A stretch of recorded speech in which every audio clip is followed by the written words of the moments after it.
Filipenses capítulo 3, versículos 12 ao 16. Ou melhor, até o 14, nós vamos fazer a leitura. Versículos 12 ao 14. A palavra de Deus diz assim: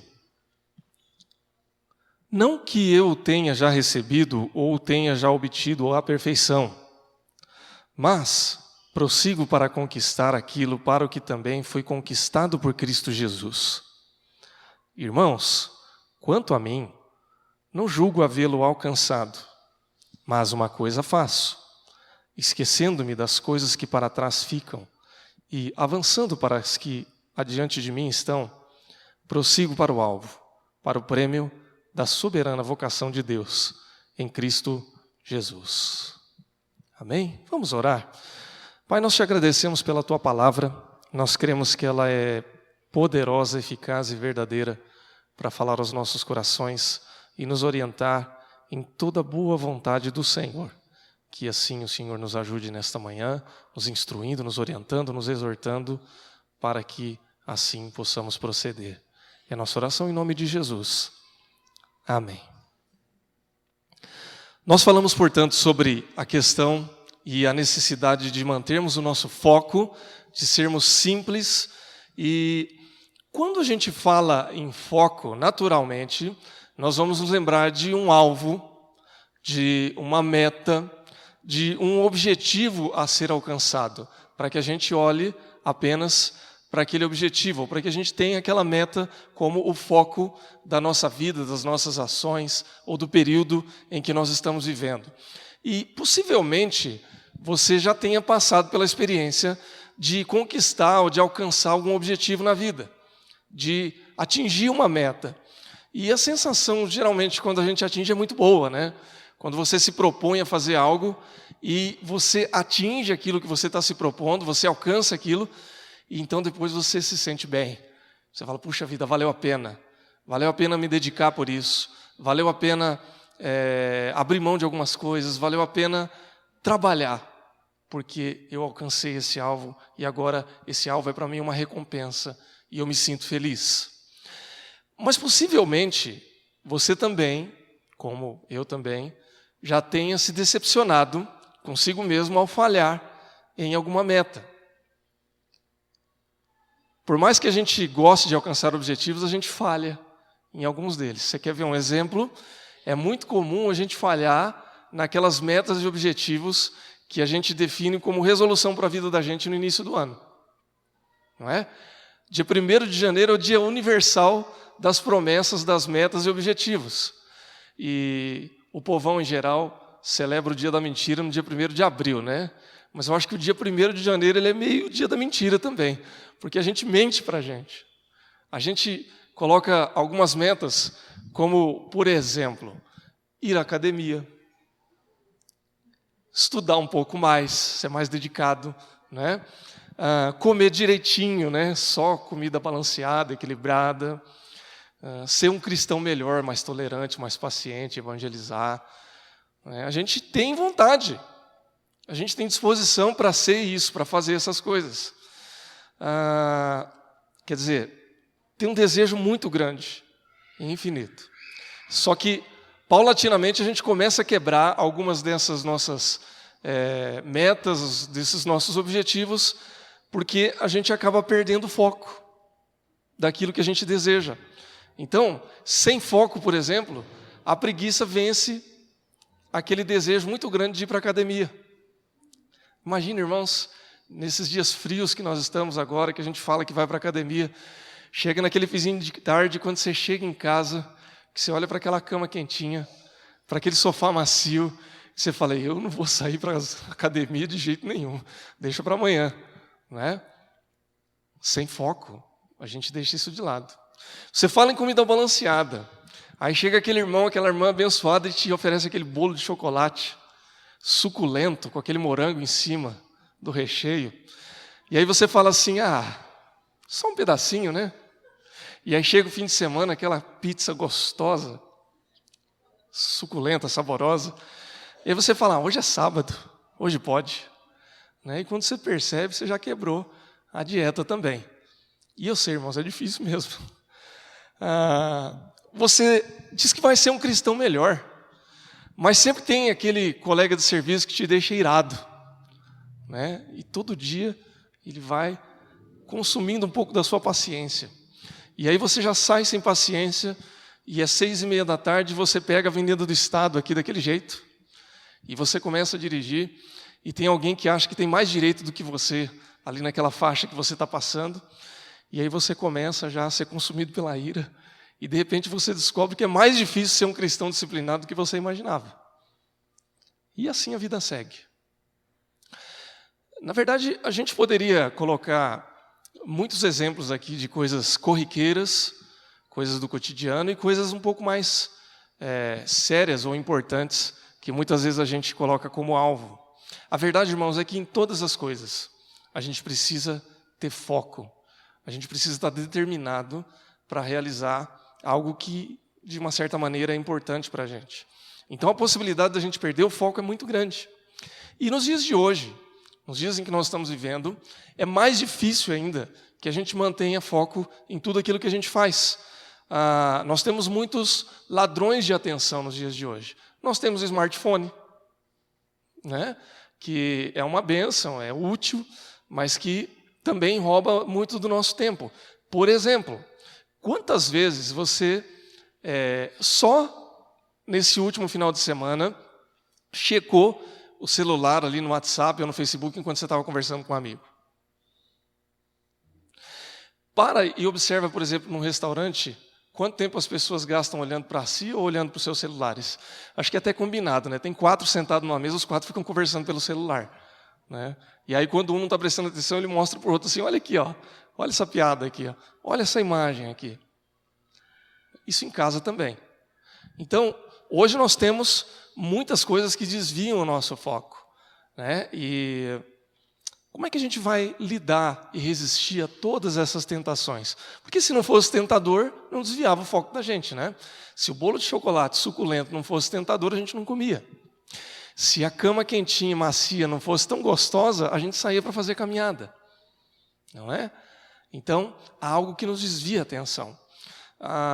Um grande empreendedor já falecido, que é do conhecimento, acho que da grande maioria aqui, que era Steve Jobs, o fundador e grande ícone da Apple, ele foi responsável por revolucionar pelo menos 6 indústrias.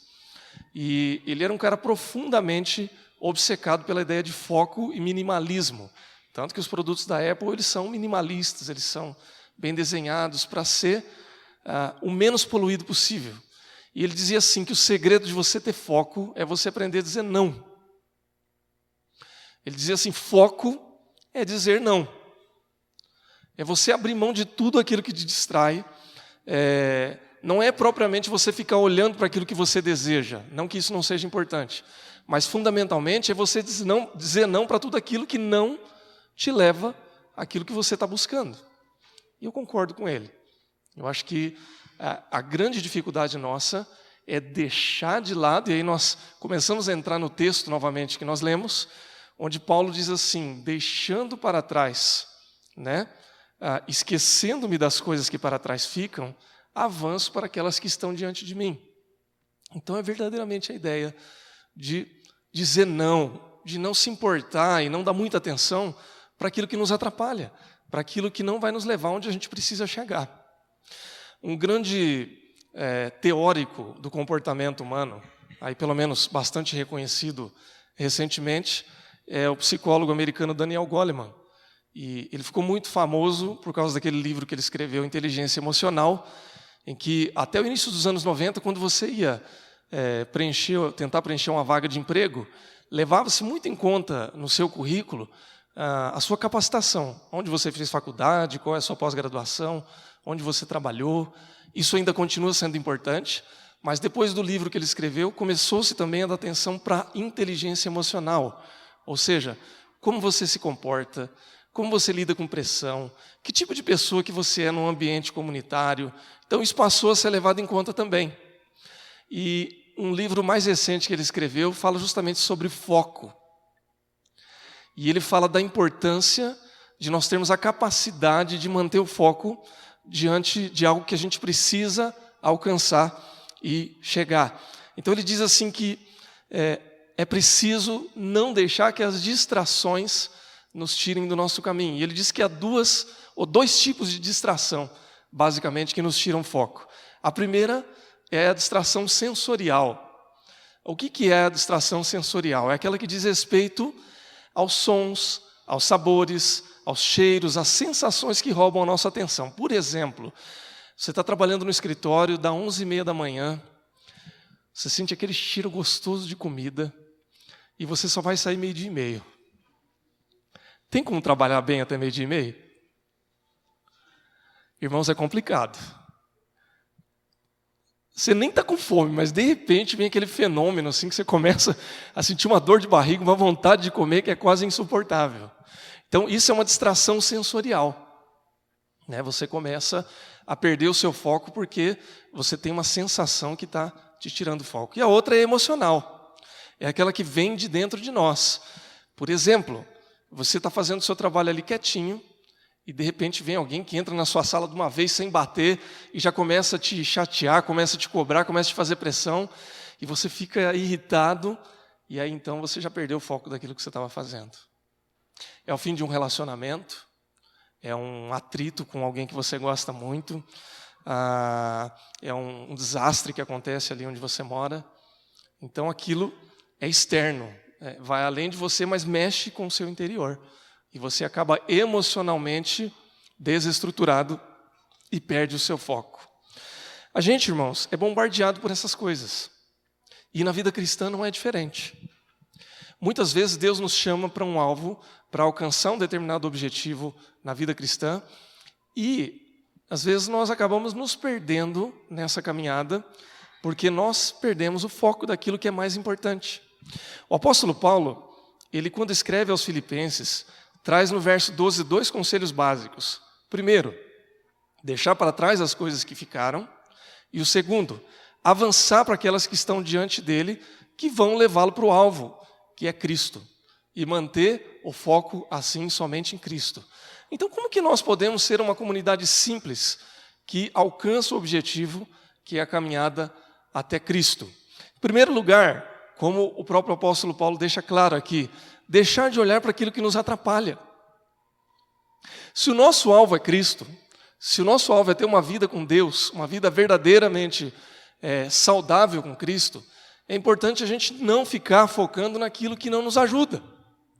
Então, essa ideia da caminhada cristã aqui, Paulo traz como uma metáfora que ele já usa em outros textos, quando ele faz referência ao atleta que corre em busca do seu prêmio.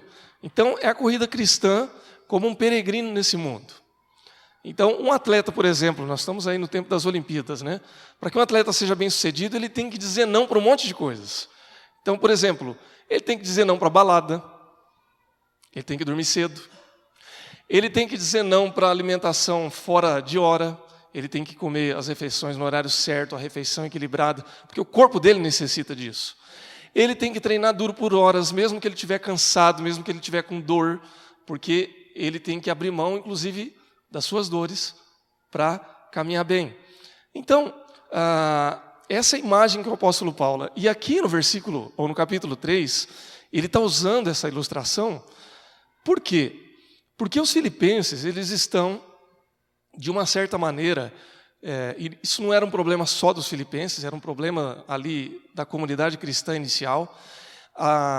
Muitos cristãos que nunca tinham sido judeus na vida, que eram romanos, que eram gregos, eles se convertiam ao evangelho e não estavam habituados aos costumes dos judeus. Por exemplo, o judeu, o homem era circuncidado no 8º dia, o judeu tinha que se abster de qualquer tipo de carne sacrificada aos ídolos, o judeu ele tinha que guardar o sábado de uma forma bastante rigorosa, ou seja, havia uma série de leis que eles deveriam cumprir. E muitos judeus, quando se convertiam ao Evangelho de Cristo, entendiam que tinham que continuar seguindo o rigor da lei.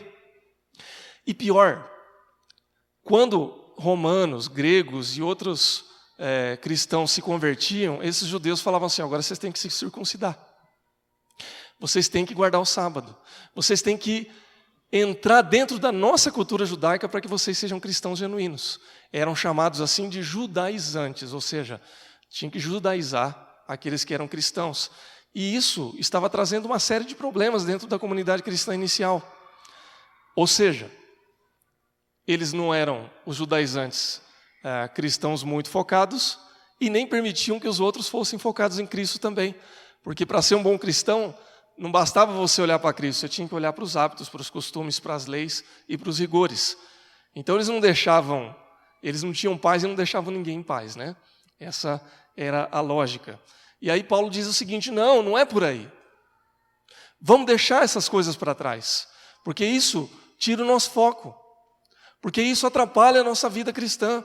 Isso não está nos ajudando a atingir o nosso alvo, que é o prêmio da soberana vocação de Deus em Cristo. Agora, nós não somos hoje judaizantes e não temos, espero eu, judaizantes aqui na nossa igreja. Mas será que nós não temos também coisas que nos atrapalham na nossa caminhada cristã? Será que não há coisas que também tiram o nosso foco? Então, quando a gente começa a se preocupar mais com regra e atividade do que com Cristo, será que a gente também não perde o foco? Quando a gente fica muito magoado com a ação de alguém, ou quando algum irmão, alguma pessoa age não da maneira ideal, ou da maneira que a gente idealiza, será que a gente não perde o foco? Quando a gente deixa de perdoar ou deixa de pedir perdão, a gente não fica se remoendo por dentro? E isso também não é uma forma de perder o foco? É algo para a gente pensar. Na nossa vida cristã, a gente constantemente é levado a perder o foco. E, na verdade, o diabo não precisa de muito, né? Se ele desviar a gente um pouquinho do caminho, ele não precisa fazer muita coisa. A gente faz o resto. Então é necessário muitas vezes que a gente faça uma reflexão. As minhas atitudes em casa, com a minha família, no trabalho, na própria igreja, elas me ajudam ou me atrapalham na minha caminhada com Cristo? Ou quais coisas eu devo deixar de lado, deixar para trás, como diz o apóstolo Paulo, para que eu mantenha o meu foco? Um exemplo bastante interessante. Houve, nos anos 70, um estudo clássico realizado por um psicólogo chamado Walter Mitchell, em que ele juntou algumas crianças de 4 anos de idade e colocou numa sala com um monte de marshmallow em cima de uma mesa, coisa de americano, né? O americano gosta de marshmallow, eu acho doce demais, mas eles gostam. Então, colocou esse doce em cima de uma mesa e o desafio para aquelas crianças era o seguinte: marshmallow está aí, você pode comer. Mas se você não comer o seu marshmallow, você vai ganhar depois um pacote de doces bem maior como recompensa. Bela tentação, né? E aí, então, eles tinham que esperar 15 minutos para ganhar guloseimas, para resistir à tentação, ou então comer o marshmallow e não ganhar as guloseimas. O resultado é que, das crianças que participaram, apenas 1/3 conseguiu resistir à tentação. 2/3 daquelas crianças acabaram comendo o marshmallow e não ganharam as guloseimas. E 1/3 conseguiu resistir à tentação e depois ganhar o prêmio. Não comeram agora para ganhar mais depois. E a conclusão que eles chegaram, observando as crianças, é a seguinte: aquelas crianças que conseguiram resistir à tentação, elas procuraram fazer algumas coisas para não olhar para aquele marshmallow. Então, o que elas faziam? Algumas cantavam, outras cobriam os olhos, ou seja, elas faziam alguma coisa para não perceber que o marshmallow estava ali, porque senão elas não iam resistir à tentação de comer aquele doce. Judiação, né, irmãos? Dá dó, né? Ainda bem que todo mundo saiu com doce. Uns com marshmallow, outros com pacote de doce. Ninguém saiu chupando o dedo. Agora, é interessante a gente pensar, porque isso diz respeito ao comportamento humano. Ao nosso comportamento. E a palavra de Deus diz que a gente deve ser como as crianças, né? É o próprio Jesus que diz isso. Então, vale a pena a gente fazer uma pergunta metafórica para nós. Qual que é o meu marshmallow? Qual é o seu marshmallow? ou fazendo uma comparação. O que é que nós temos como foco e o que é que desvia o nosso foco? Até onde a gente chega? Até onde eu e você resistimos? Para onde que a gente está olhando?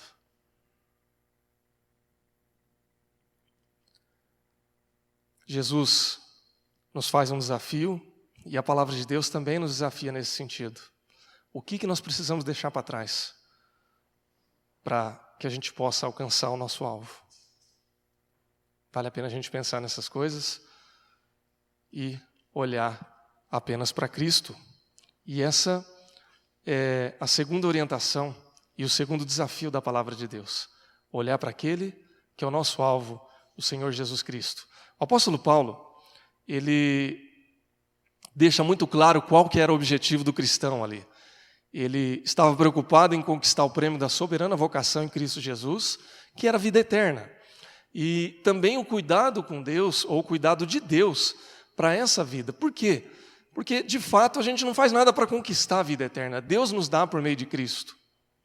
E aí, então, a gente precisa estar atento com o cuidado de Deus. Como que Deus trata conosco nessa vida. E aí, então, é que nós precisamos ter a lente cristã para enxergar essas coisas, os olhos espirituais, a perspectiva cristã. A gente falou sobre isso nas 2 últimas aulas aqui com os adultos, né? A cosmovisão, a perspectiva, a narrativa cristã, para que a gente entenda todas as coisas e viva todas as coisas dentro de uma visão de Deus, onde Cristo norteie cada ato, cada passo das nossas vidas. É interessante porque Paulo ele tem autoridade para falar a respeito disso. Quando ele escreve aos Filipenses, ele está preso em cadeias. Não há um consenso entre os comentaristas bíblicos se ele já estava em Roma, se ele estava a caminho de Roma, mas o fato é que ele estava preso. E eu acredito que estar preso não é o melhor contexto. Não é o lugar onde a gente se sente bem, não é o contexto onde você se sente muito motivado a deixar outras pessoas bem, a escrever dizendo assim, olha, eu tenho os melhores conselhos para você, eu tenho a melhor perspectiva de vida, mas o fato é que Paulo dá esse testemunho. Embora ele esteja preso em cadeias, embora ele esteja já caminhando talvez para um desfecho não muito bom, talvez ele não tivesse ainda essa noção, mas o desfecho foi o pior possível, ele foi para o martírio. Então, como é que ele consegue manter uma boa perspectiva, uma boa expectativa da vida, apesar de um contexto tão diferenciado? Ele consegue fazer isso porque justamente ele olha para Cristo. Porque o foco dele está em Cristo. Porque ele diz assim, olha, eu prossigo para o alvo, para o prêmio da soberana vocação de Deus em Cristo Jesus. Eu estou preso, eu estou sendo talvez maltratado, mas eu estou de olho no prêmio. Se eu ficar olhando aqui para essas coisas, eu não vou alcançar esse prêmio. Se eu me distrair, se eu perder o meu foco com os problemas, com a injustiça, com as coisas erradas que estão acontecendo nesse mundo, eu não vou alcançar esse prêmio. Eu vou ficar no caminho.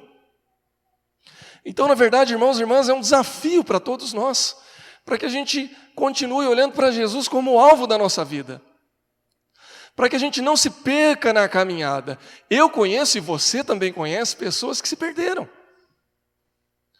que tiveram uma vida com Cristo, que tiveram experiências genuínas com Deus, mas que deixaram de caminhar com Cristo, por N razões.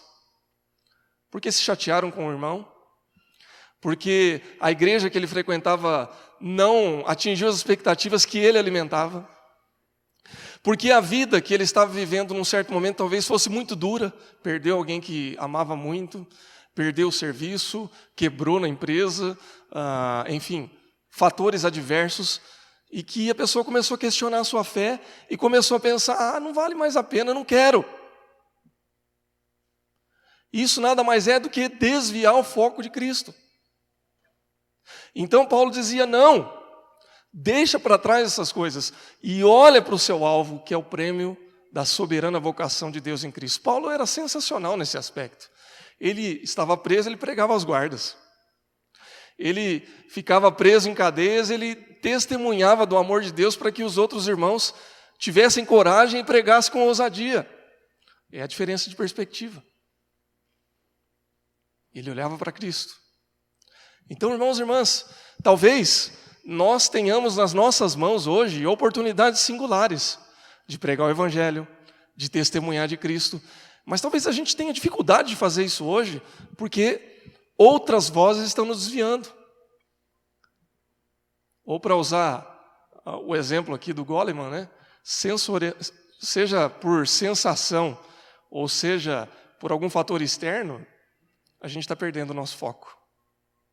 E aí Deus nos chama pela sua palavra, para que a gente recupere o nosso foco, para que a gente deixe para trás do aquilo que nos atrapalha e que nós possamos, assim, alcançar o prêmio da soberana vocação de Deus em Cristo Jesus. Amém, irmãos? Há um livro muito famoso, que depois da Bíblia, talvez seja o livro mais produzido e escrito, que é o livro O Peregrino, de John Bunyan. É um livro que foi escrito já há mais de 2 séculos ou 3 séculos, e que capta muito bem a ideia central de Filipenses que nós lemos e refletimos aqui, quando ele trabalha a vida do cristão como a vida de um peregrino. Então, ele vai contar a história ali de alguns personagens, e o cristão ele vai ter ali o evangelista como mentor e algumas outras figuras, e no caminho para chegar até a cidade celestial, ele tem várias tentações e percalços no caminhar da sua jornada. E o grande desafio dele é não se desviar do caminho que leva até a cidade celestial, até o seu prêmio final. Então ele é desafiado a perder o foco. E ele continua seguindo na caminhada. Seja por tentações, seja por injustiças, ele é tentado, mas ele caminha até a cidade celestial. Essa, na verdade, irmãos, é a nossa caminhada. É a nossa peregrinação. É o nosso caminho. Constantemente, nós vamos ser tentados a perder o foco de Cristo. Mas a gente deve perseverar. E a melhor maneira da gente perseverar é focar em Cristo e deixar para trás todas as coisas que não nos levam até esse prêmio maravilhoso que Deus nos reservou. Amém, irmãos? Que nós, então, possamos caminhar dessa maneira. Por que a gente tem que buscar a Cristo? Porque Ele já nos buscou. Ele já nos salvou. Ele já nos resgatou. E a nossa vocação é continuar nessa caminhada até que nós possamos alcançar esse prêmio. Nesse caminho, nós vamos ser tentados, nós vamos ser injustiçados, nós vamos passar por lutas, mas nós vamos vencer, porque Cristo já venceu por nós. E nessa caminhada, em nome de Jesus, nós podemos levar outros conosco, nós podemos testemunhar, nós podemos falar do amor de Deus. E assim, nós vamos receber esse prêmio maravilhoso que Deus tem reservado para nós. Amém? Que Deus te abençoe em nome de Jesus. Eu quero orar pela sua vida. Feche seus olhos e vamos orar em nome de Jesus.